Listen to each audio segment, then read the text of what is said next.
Okay, Assalamualaikum warahmatullahi wabarakatuh. Bersua kembali korang bersama Siki Yusof. Dah 2 bulan tak buat video. Mungkin korang dah rindu kat Siki kan.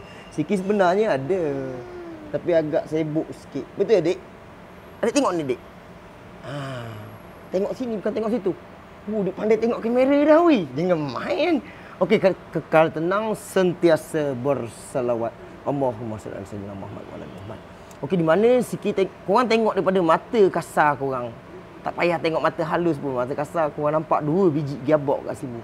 Asal gearbox ni kena tukar Tak boleh ke buat balik gearbox ni ke apa ke? Kenapa kena tukar? Okey, macam Siki ingatkan, setiap video yang Siki buat, cantik tak speaker dia? Okey, setiap video yang Siki buat, Siki tak ada istilah mempertikaikan. Okey, niat Siki hanya untuk share kat korang supaya korang lebih alert. Tak kira lah daripada workshop ke, daripada customer ke, cuba alert sikit. Sebab bila kita terlepas pandang, indah tak indah, biarlah, okey je, tak ada masalah kot. Jangan main kod-kod, kita jangan biasa macam tu sebab dia akan mendatangkan anaya. Okey? Kalau korang tengok kat sini, korang tengok dulu, cuba tunjuk dekat pembukaan sini dulu Idam. Cuba tunjuk dulu. Okey dek, duduk dengan ibu dulu. Alright. Tengok betul-betul, cuba tunjuk. Sebab apa gearbox kereta ni kena tukar? Takkan suka-suka. Memanglah sebab Siki nak kaya cepat, sebab tu Siki suruh tukar gearbox. Macam tu. Cuba tengok hayati betul-betul. Okey, kalau korang nampak kat bawah ni, okey, kat sudut tangan Siki, cuba tunjuk tangan Siki dulu. Okey, ni tangan Siki ni. Nampak ada bentuk macam ni kan? Cantik kan? Okey, korang tengok betul-betul kat sini. Siki pegang benda ni. Okey, korang nampak tak benda apa ni? Okey, kalau istilah pomen tu setahun ke, pomen 2 tahun ke, pomen 3 tahun. Kalau pomen 10 tahun tu dah cun, tak payah tengok video Siki. Dia macam tu je. Okey? So, kalau korang tengok je benda ni, korang mesti tertanya-tanya. Benda apa ni? Mana datangnya benda ni? Dekat dalam ni. Siki tak usik lagi ni. Siki hanya tengok je. Oh, macam kenal benda ni. Okey? Benda ni, dia berasalnya datang daripada sini. Dia keluar kat sini. Nampak ni rumah dia macam tabung kan? Nampak? Cing kan? Okey, dia keluar, pecah pom. Berterabur duduk dalam ni, dia langgar sana, langgar sini, langgar. Dengan clutch cover ni semua kena. Okey, sekarang ni kita nak tahu sebab macam mana benda ni boleh terjadi. Kita dah tahu dah sebab apa Siki tukar gearbox kita ni, sebab gearbox dia pecah. Dah tak ada pilihan dah. Lagi satu, gearbox ni dah start bunyi kasar tau. Bunyi kasar bermakna barang-barang dalam gearbox ni dah out. Macam mana boleh out? Sebab minyak gearbox dah kering. Kita tahu sifat minyak, semua sifat minyak dekat dunia ni, jangan kata minyak masak, dia akan ada pelinciran. Setiap benda yang bergeser dalam gearbox ni mesti ada pelinciran. So kalau tak ada pelinciran, korang fikir positif dulu, jangan negatif dulu. Korang ni macam-macam kan. Okey, so sekarang ni apabila ada pelinciran, komponen dia akan dapat sejuk. Dia tak akan hakis. Dia akan ada hakisan, betul dia macam tak ada lah, macam dia terlampau panas. Contohnya bila dia pecah housing ni, minyak gearbox keluar. Dah keluar habis tu, bearing-bearing dalam gearbox, gigi-gigi dalam gearbox semua dah makan, dah hancur. So malaslah Siki nak buat balik, nak cari bearing-bearing.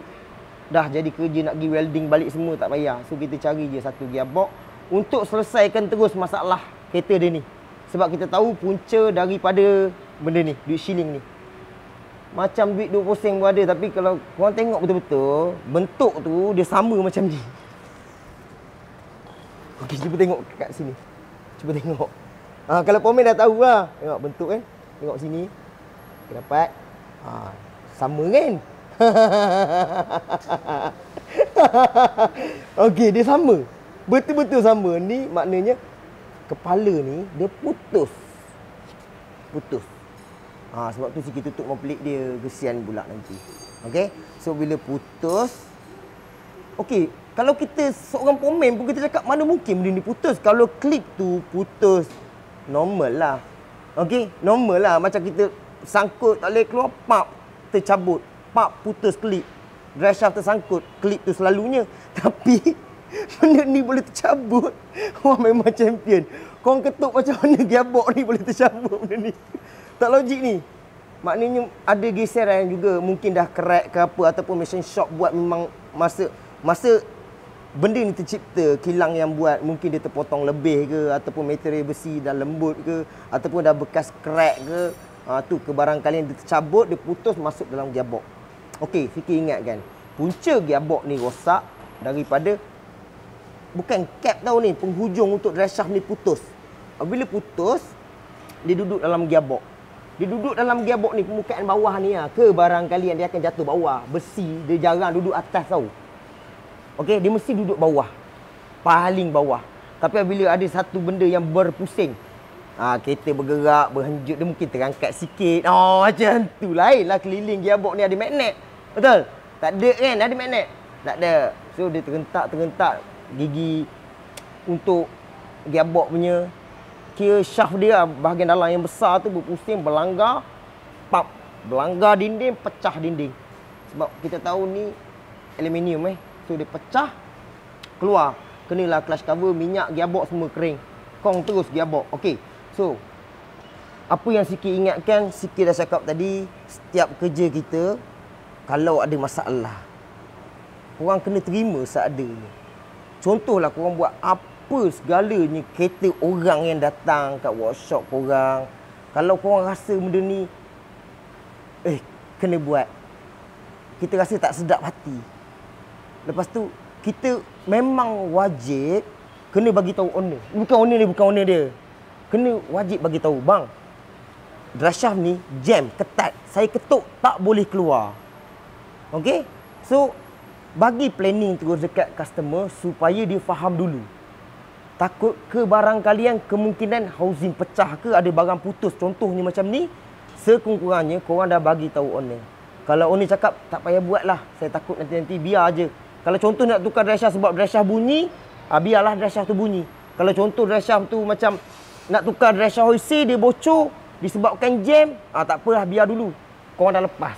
Tapi bila korang cakap boleh ni, tak ada apa ni, kita boleh buat nanti petang ambil kereta. Contohlah, ketuk, ketang, pap, push, putus. Duduk kat dalam gearbox. Okey, bila duduk dalam macam ni, kat dalam gearbox bukan macam ni lah. Duduk dalam gearbox ni. So, korang rasa kebarangkalian gearbox tu jadi macam ni ada tak? Mesti ada. Sebab komponen besi dia duduk dalam gearbox. Mesti akan ada pecah, housing pecah ke, gigi hancur kat dalam ni. Sikit pun tak nak buka sebab ni dah lebih punya kerja kalau nak buka pula gearbox ni.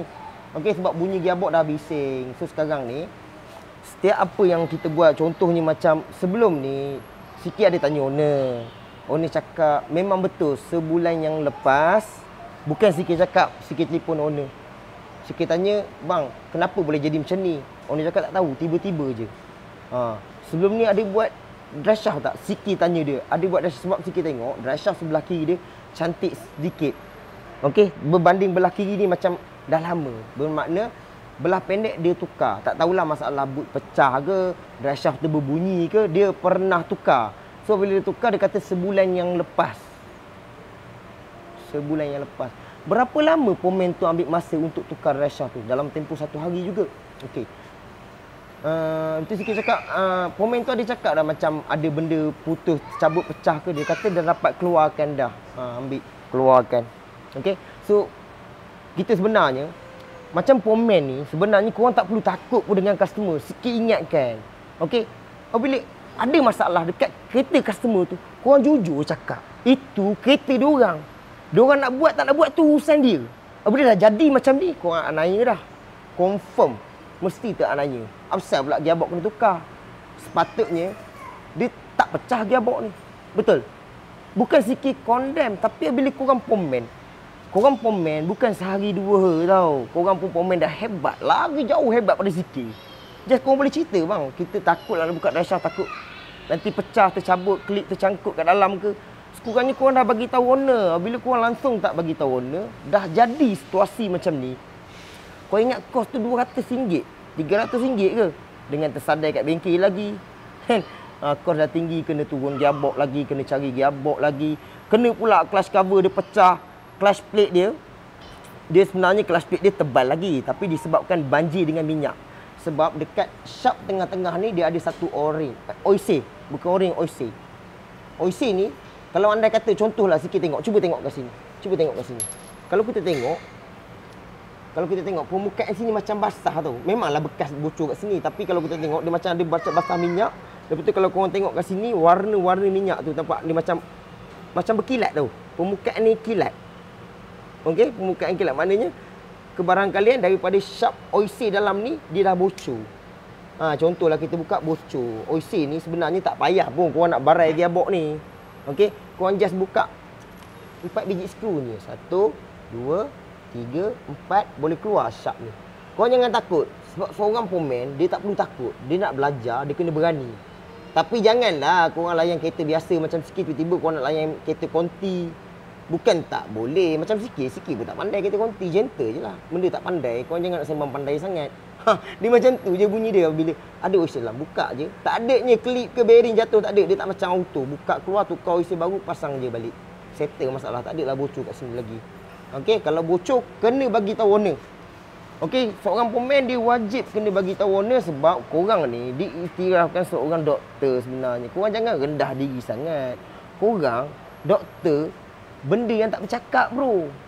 Korang lagi hebat daripada doktor. Doktor betul pun dia macam-macam alat yang boleh dengar, jantung boleh bercakap. Orang tu boleh cakap. Saya sebelum ni ada sakit perut sebelah kanan, sebelah kiri. Contoh cerita. Korang boleh bercakap dengan kereta.